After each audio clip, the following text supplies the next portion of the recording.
I'm Doug Fern, and this is my take on music recording. This is part 2 of the Audiophiles Guide to Music Recording. If you missed the first part, this discussion will make more sense if you listen to part 1 first. In the previous episode, I talked about the history of music recording, the technical requirements of a recording studio, and microphones and how they are used. This is a continuation of that discussion, covering what actually happens in a typical recording session. I will talk about different techniques to create a finished recording and look at the mixing and mastering process. I will also provide an overview of subjective loudness. Most pop recording these days starts with a click track. This is simply a constant tempo, which sounds sort of like a metronome. The tempo is chosen by the artist and producer and put down as the first track of the recording. Everyone plays to that precise rhythm. This simplifies editing because every part of every take will be at exactly the same tempo. It also makes it easier to add new parts on top of the basic recording. It's even possible to have the computer automatically move every note to line up precisely with the click track. This eliminates any sloppiness on the part of the players, but at what cost? The result may sound mechanical. Playing to a click track works well for many types of music that benefit from an unchanging, steady beat, but other types of music benefit from some change in the tempo and various parts of the song. If you listen to any of the classic Motown songs, you will find that they all start at a slower tempo than they finish. The song continually speeds up throughout. The studio players were certainly capable of playing at a constant tempo, but the music was enhanced by speeding up through the song. Personally, I have never recorded to a click track. I like the ebb and flow of the tempo as the musicians feel it. Once all the players are in place and ready to record, the engineer has to adjust the gain of each mic channel for optimum recording. In the days of tape, that was close to the maximum level possible, to minimize the inherent background noise of the tape. Tape has about a 60 dB dynamic range, which can be extended to about 85 dB with the use of complex noise reduction schemes implemented in external hardware devices. Digital has a different restriction. The recording level can never exceed the digital maximum, defined as digital zero level. More on that in a minute. In audio, the maximum level for any electronics is defined, rather confusingly, as zero level. This is the level measured by a calibrated VU meter. It is the boundary between the black and red markings on the meter scale. Tape recording also had to consider the pre-emphasis curve, which is similar to the RIAA curve for vinyl records. The highs are boosted about 20 dB and attenuated by the same amount on playback. This reduces noise. The same technique is used on analog FM radio. Any audio that had a lot of high-frequency content, like the percussive attack of a piano note or cymbals, would saturate the tape. Piano recording to tape had to be done at about 10 dB or more below maximum level to keep the piano sound pristine. Digital audio does not use pre-emphasis, so no compensation has to be made for high-frequency content. The old standard, the VU meter, was a mechanical device that responded to average level, not the peak level. It conformed very well with perceived loudness. The inability of a VU meter to show the true peak level was not particularly important in the days of recording to tape, since tape does not have a clearly defined maximum level in the real world. Engineers would take into consideration the peak to average ratio they knew from experience and set the levels accordingly. Today, those VU meters are largely replaced by digital meters that can respond to the peak level. On a computer screen, those peaks can be shown with reasonable accuracy. An experienced engineer can preset the levels quite accurately based on the instrument, player, and the microphone used. It is important to set the levels quickly and precisely because studio time, and often musicians' time, is expensive. And it is important to minimize adjustments when the players are ready to start recording. The engineering requirements must be transparent to the performers. They do not need that distraction. Generally, every instrument and voice will be assigned to a separate, isolated recording called a track. Some instruments benefit from multiple microphones, each going to a separate track. This is especially true on something like drums, where many engineers use anywhere from 2 to dozens of mics.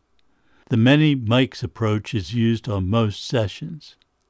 Since there will always be a time difference in the arrival time of the sound of any one drum, the multiple mics can smear the sound because of the phase differences. I prefer to use just one stereo mic to pick up all the drums and cymbals. This requires a drummer that plays with good balance, since the levels of the individual drums cannot be changed later. My technique is only used by a minority of engineers. Some instruments benefit from recording with a stereo pair of mics. I usually use a stereo pair on a piano and often on other instruments. I have done sessions where almost every instrument is recorded in stereo, but again, I am in a minority. Multiple mics and stereo miking can use up a lot of tracks. Digital recording does not have the restrictions on the number of tracks until the count gets into the hundreds. Tape machines have a finite number of tracks, usually 24. Once everyone starts playing, the producer and engineer need to determine if what they are hearing in the control room conforms to the goals of the recording. Often change in microphone placement will be required. Sometimes the microphone will be changed to better complement the instrument. Occasionally, it will be necessary to move players around to satisfy the multiple requirements of the recording. It is important to minimize the disruption and distraction of changing things once everyone is playing. Making changes will use up more time and probably affect the mood of the session. Consequently, it is important to get it right from the start, which is always a challenge. The conflict between the technical requirements and the quality of the music performance is ever present. A good engineer knows how to minimize this distraction. Usually several individual performances, called takes, will be recorded. Often everyone involved will come to the control room to listen to an early take. That is a time when the players can get a better sense of how their parts fit with the others.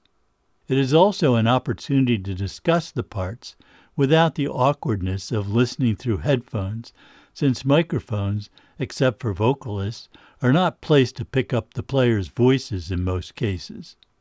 It is necessary to minimize the number of takes because often the more times a piece is played, the less enthusiastic the players become.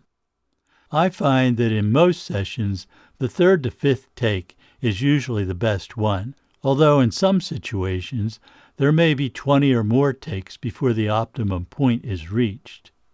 It is the producer's job, often along with the others involved, to decide when the best performance has been captured. This is frequently not the most precise take, but the average listener will respond to the emotion of the performance with little awareness of the details. This is not to say that a sloppy take will be used. Everyone involved wants their name to go on an excellent performance, so this is a tricky balancing act. Often, a mistake or less inspired performance by a particular player can be fixed later.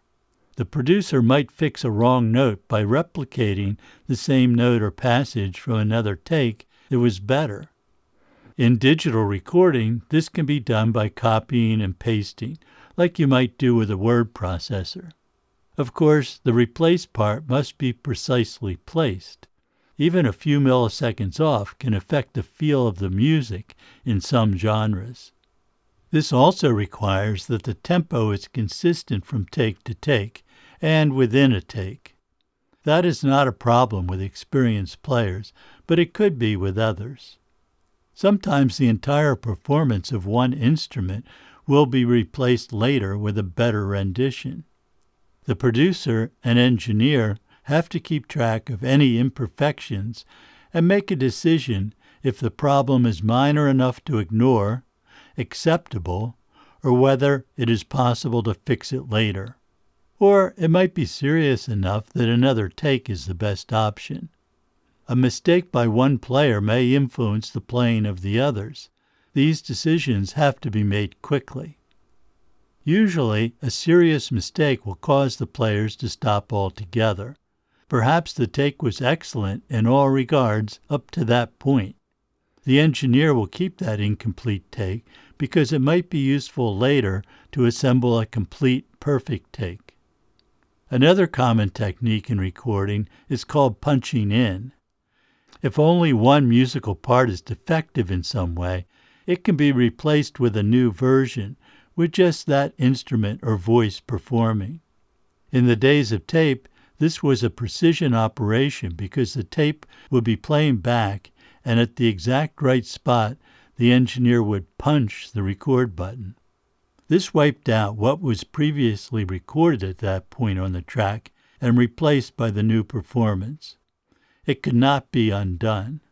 And it was further complicated by the mechanical nature of the tape machine, which had to initiate erasing before the recording could be made. The time delay was short, just the distance between the erase head and the record head in combination with the speed of the tape. But it did require a slight anticipation of the punch. Those restrictions were eliminated in digital recording, where the delay time is negligible, and the punch-in is always perfectly clean if you time it properly. If you mess it up, you can simply hit the undo button to return to the previous state. Of course, the engineer's error could prevent a perfect performance from being captured. It is important to stay fully connected with the punch-in process, both technically and aesthetically. It is also vital that the punch-in occurs on the right verse or chorus. With digital recording, the engineer can set markers to show the structure of the song, but that implies there is time to add those markers, not always possible during a busy session. Interrupting the artistic flow can be devastating to the capture of the best possible performance. Sometimes the punching process can proceed linearly from the beginning to the end of the song. Each section, line, or word can be recorded over and over until the artist and producer are satisfied. That can get tedious and does not always result in the best overall performance. Often the punch-in can even be modified after the fact to set the precise point in time when the recording goes from the original to the new performance. I prefer to avoid punching in. I like to capture the cohesiveness of a continuous performance whenever possible.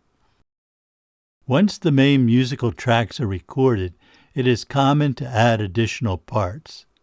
Sometimes just those first basic tracks are all that are needed, but more commonly there will be additions called overdubs. The additional parts may be needed by the artist or producer to achieve their vision for the song. That could be multiple vocal parts, either lead vocals or background vocals. Perhaps a solo instrument needs to be added. A solo is often deferred to later, so the musician can take chances to create something at the limit of their ability, which would be inadvisable to do when there is a room full of other players who have to play their parts over and over as the soloist perfects his solo.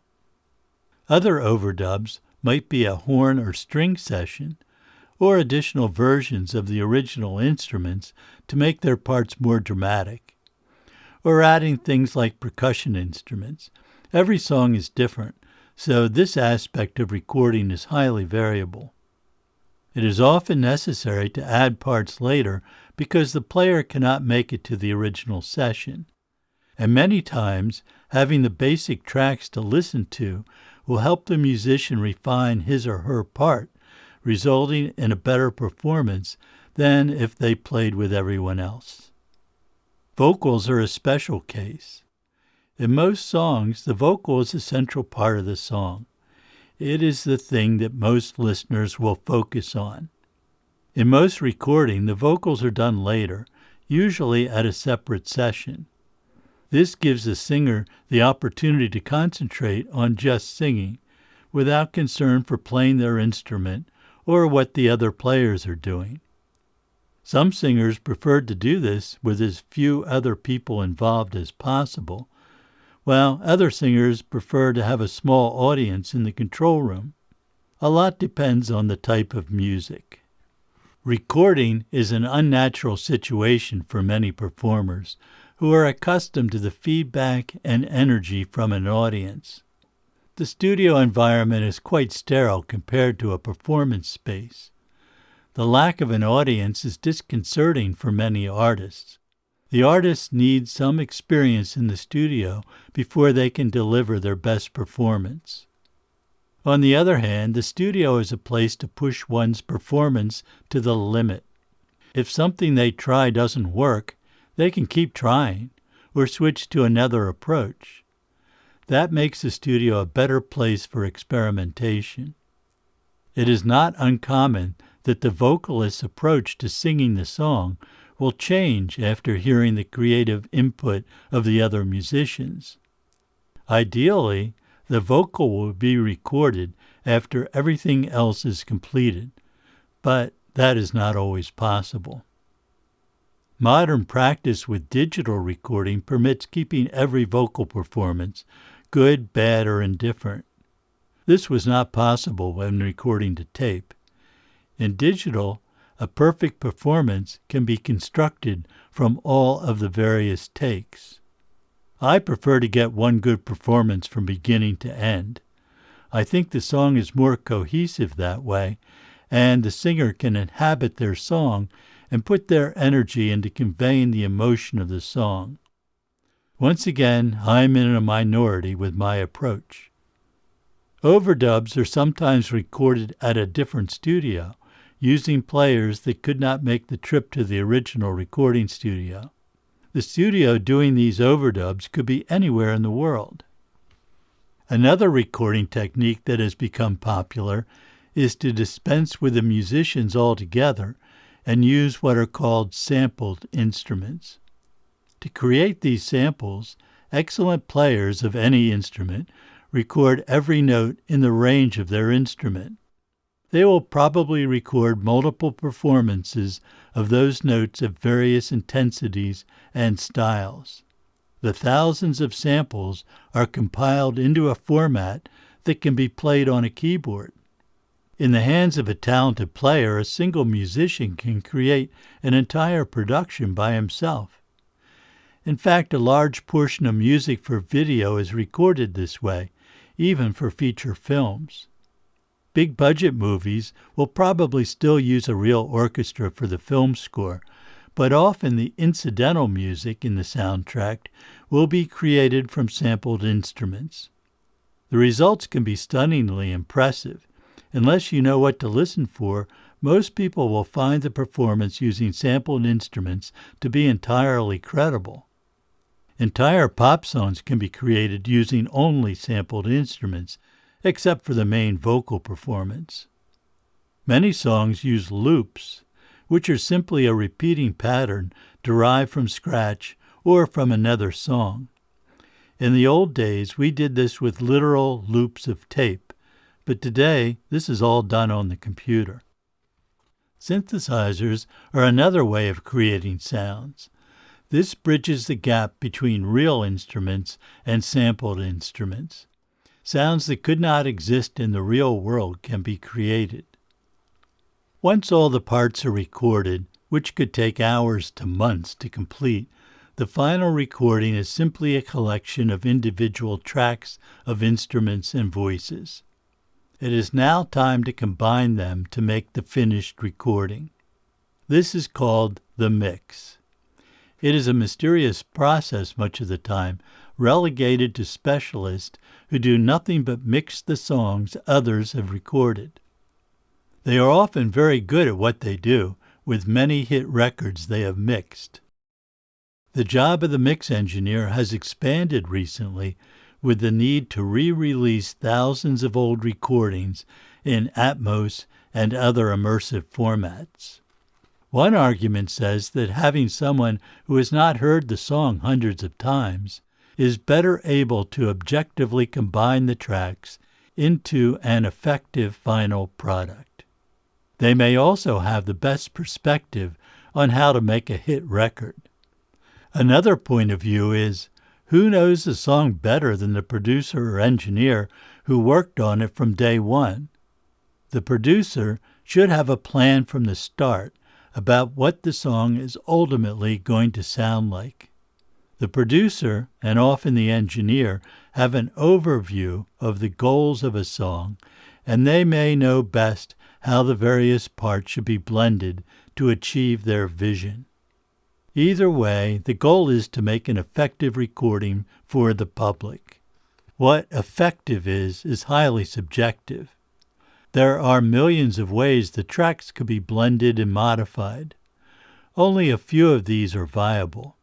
It is a creative process, but one that is always dictated by the original intent of the artist, or at least it should be. Often the artist is involved in the mixing process, but that is not universal, especially if a third-party mixer is involved. No matter who is doing the mix, it is a creative process, an opportunity to try different approaches. Other mixes are formulaic. The artist had a hit record, and it is necessary to maintain that signature sound. Or the goal is to imitate another hit record. For an Atmos mix of a classic song, the original stereo mix must be constantly referenced to make sure the new mix preserves the sound that the fans know well. Ideally, every song deserves its own approach. It is a time for experimentation. Mixing sessions are boring to someone not involved.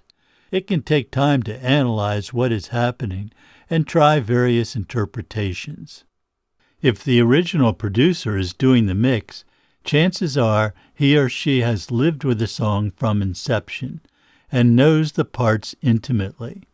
Over the course of the recording, it is often necessary to make intermediate mixes, which might be sent to someone who will be adding a part or to an arranger, and also to the artist so they can hear what has been done. Some artists are heavily involved in every step of the recording process. Others have confidence in the people they are working with and trust their artistry. Because they have made numerous mixes throughout the creation of the song, the producer probably has a very good idea of how the parts should fit together. That allows them to proceed with the mix without a lot of time spent figuring out what is on each musical track. A typical pop recording will probably have somewhere between a few and 100 tracks, depending on the music. Classical recording is more straightforward in many aspects. Overdubbing is rarely used. However, the approach to classical recording has evolved over the years to be more like pop recording, with dozens of microphones on individual instruments and sections, instead of just a few for an overall stereo recording. In the pop genres, in addition to adjusting the balance between all the instruments, the mixer can choose to use equalization or compression on an individual part. Unfortunately, this is often a corrective measure, not a creative one. If the tracks are performed and recorded properly from the beginning, little correction should be needed. There are other tools available, such as digital software to correct an off-pitch note. That works remarkably well in most situations, but nothing is better than playing or singing in tune to begin with. There are always artifacts from the pitch correction process. In recent years, these artifacts have become a sound that is used creatively in some songs. If a studio has an appropriate reverberation time for the music, there may be no need to add artificial reverb. But the majority of recordings, even classical, utilize artificial reverb. This was provided by a variety of acoustical and electromechanical devices in the past, each with its own distinctive sound. But in the past few decades, digital reverb is most often used. This gives the mixer hundreds of different acoustical environments to choose from. Often, the reverberation is derived from a real acoustic space, usually one famous for its beautiful characteristics. A mixer might have dozens of different concert halls or churches from around the world to consider. Other programs emulate the sound of a classic reverb device, like the EMT plate developed in the 1950s. Many major studios had actual echo chambers. A loudspeaker would introduce a version of the recording into a highly reverberant room designed to have a particular sound. The echoes in the room were picked up by one or more microphones, which were combined with the original sound. Software emulations are available for many of these classic echo chambers. There are many other effects and tools available to the mixer, some of which are bizarre and of limited use for most music, but may be perfect for a particular song. One common example is called delay. This is simply a distinct echo of the original sound. Used with taste, it can add a sense of space to a recording. It is especially useful on voices or on an electric guitar part. Throughout the mix, it may be necessary to adjust the levels of individual tracks. Sometimes this is needed to provide emphasis or drama. Other times it is necessary to correct a problem. That could be as simple as muting a vocal track, for example, if the singer needs to cough. Another reason to modify levels is to eliminate any extraneous sounds on the track, like turning a page of the music or the sound of something dropped. In the analog days, this was done by physically moving the faders as required. A complex mix might need several people to handle the various faders. Every mix was its own performance. Today, this is easily handled by a computer, which can record the various changes for permanent recall. One mixer can create all the necessary changes and modify them until they are perfect. Other things can be automated, such as reverb levels, panning, or equalization. Often the mix is redone multiple times before everyone is satisfied.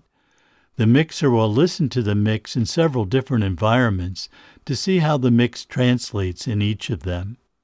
They might listen on a typical home system of any size, and on their smartphone, or in the car.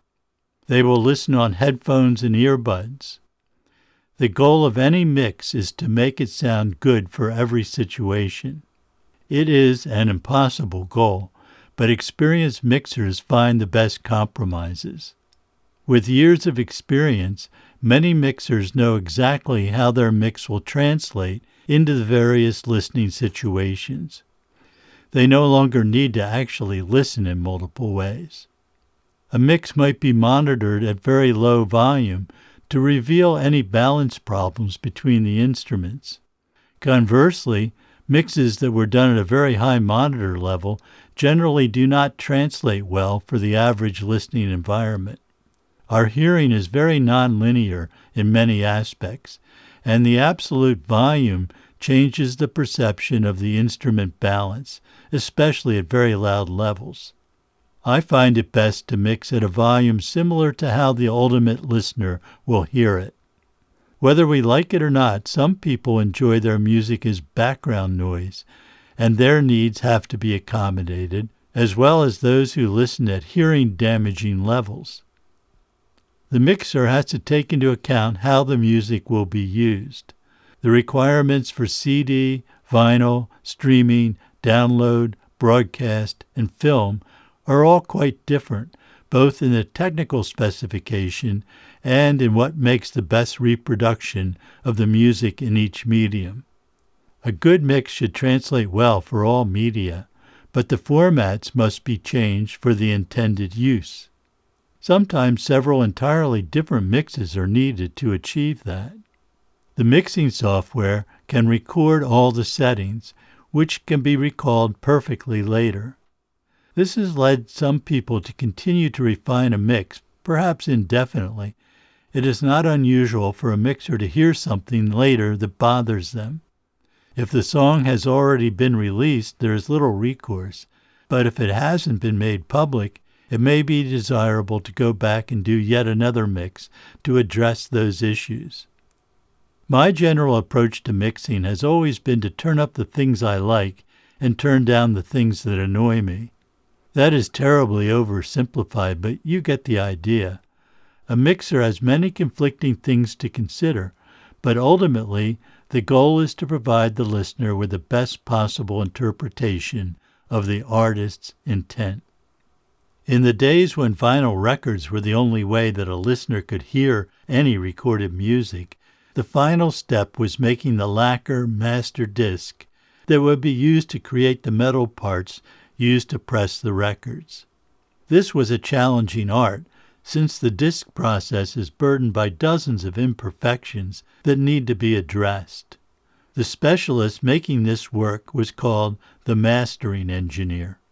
They were expert at translating the recording into something that not only sounded good on the vinyl disc, but also accommodated the myriad of turntables and phono cartridges, some of which might not handle the extremes in level or frequency content without skipping, distortion, or just sounding bad. This art has largely disappeared with the decline in vinyl record sales over the past 40 years. But it has not disappeared, fortunately, so we can still get quality sound from LP records. As in every other aspect of recording, compromises are necessary. Managing those compromises is the special expertise of the mastering engineer. When the CD was introduced, many of us wondered if there was still a role for mastering engineers. Well, they reinvented themselves for the digital age, mainly specializing in making digital recordings as loud as possible. They also used other audio processing tools to correct or enhance the sound of the mix. Since the invention of the audio compressor in the 1930s, there has been a never-ending loudness war. Most producers, engineers, artists, and record companies want to have the loudest record possible.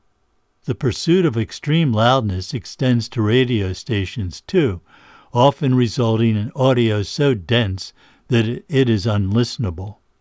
This ignored the fact that most music, even the most pop of pop music, does have some dynamic range inherent in the music.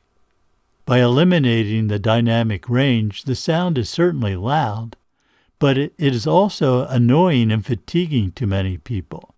It can actually sound quieter and less compelling.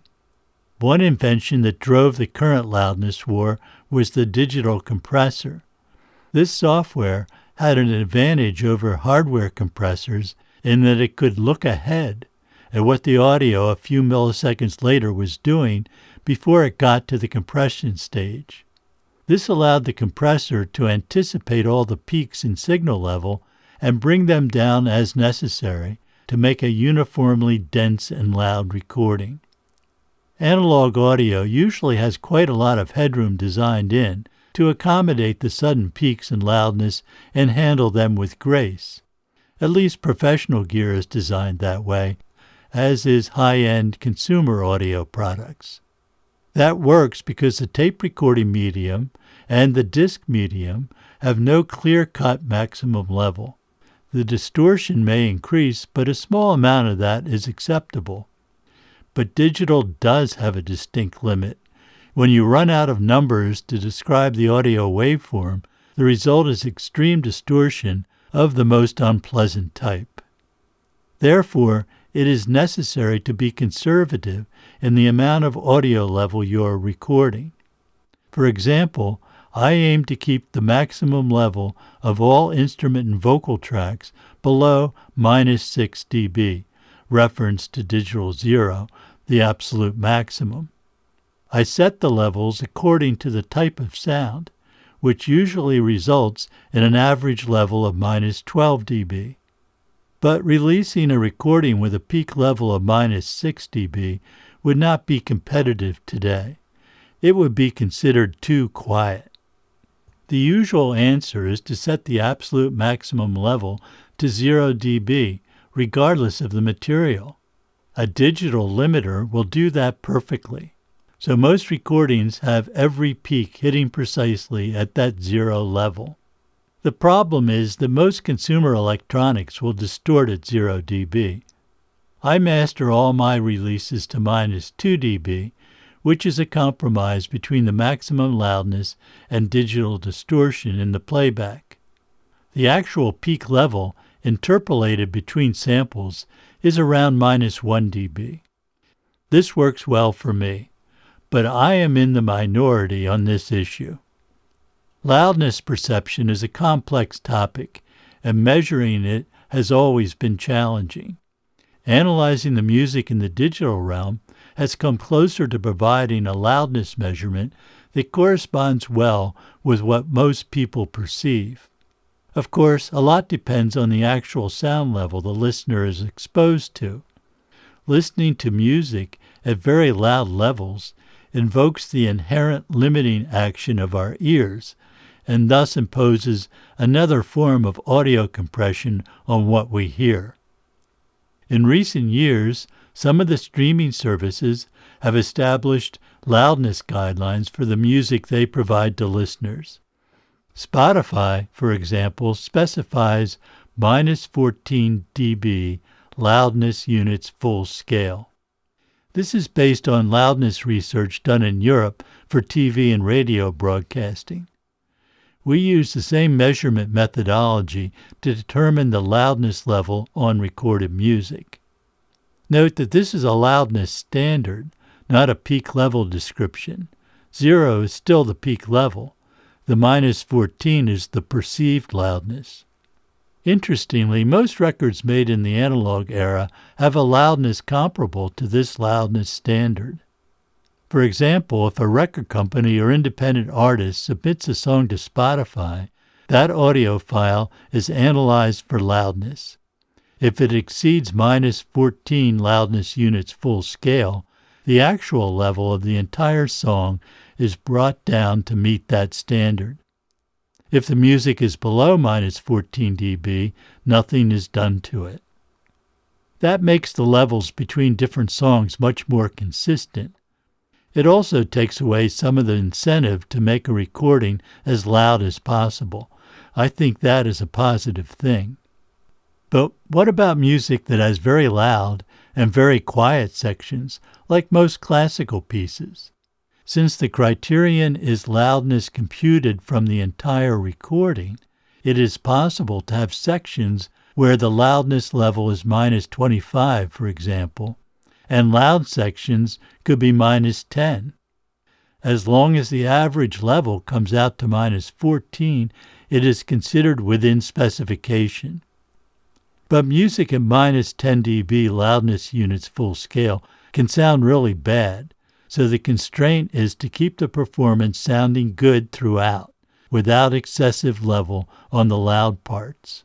This is challenging in some music, and the recording world is still struggling to find the best compromises. It can be done, but it takes considerable level manipulation during the mixing process.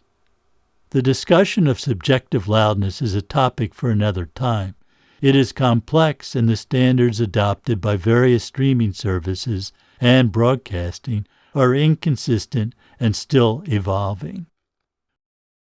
Recording has never been about perfect reproduction of the original music. That is not a realistic goal given the limitations of all recording and reproducing systems.